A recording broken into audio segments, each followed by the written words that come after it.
Here's a mootness exception designed to protect class actions. As long as at least one class member has an ongoing injury, the case will stay alive, even if the named plaintiff's claim becomes moot. In Sosna v. Iowa in 1975, a woman challenged Iowa's one-year residency requirement for divorce. By the time her case reached the Supreme Court, she lived in Iowa long enough to get the divorce. Iowa argued the case was moot, and she got what she wanted.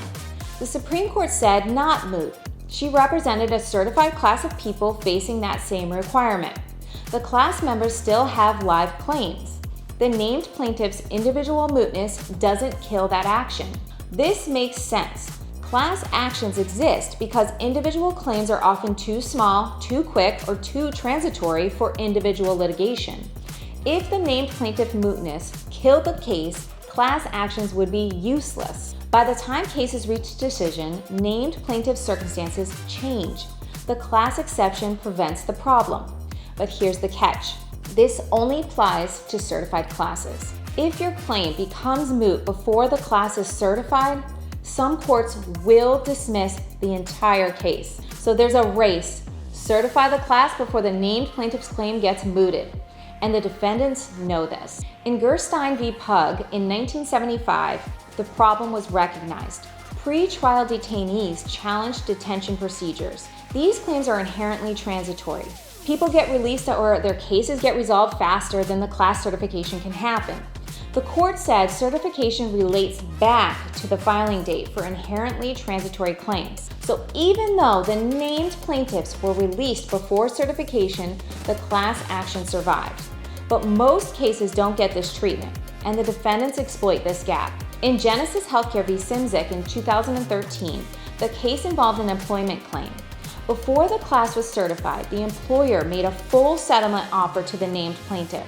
She rejected it to protect the class. The employer argued her rejection didn't matter. The offer mooted her individual claim. And since the class wasn't certified yet, the whole case now is moot. The Supreme Court's narrow 5-4 decision suggested this Pickoff strategy might work. Lower courts are split on whether defendants can really moot uncertified class actions this way. Now watch how defendants use this. A consumer gets charged an illegal $5 fee, then files a class action representing millions of consumers facing the same illegal charge. Before certification, the company offers the named plaintiff $10,000 to settle just their claim. Plaintiff refuses to protect the class. The company argues the offer mooted the individual claim. Case dismissed, no class action. For $10,000, the company potentially avoided a multi-million-dollar class action lawsuit. That's the Pickoff strategy. Employment discrimination, consumer protection, civil rights. Defendants try to moot named plaintiffs before certification in all of these contexts. Offer them individual settlements, transfer them to different facilities, promote them, whatever eliminates their individual injury before that class is certified.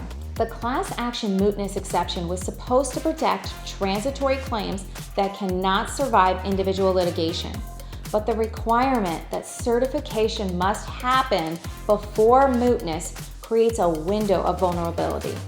Defendants target that window, and the courts often allow that. The exception should mean file as a class action and individual mootness doesn't matter, but instead it means certify quickly or the defendant will moot you right out of court.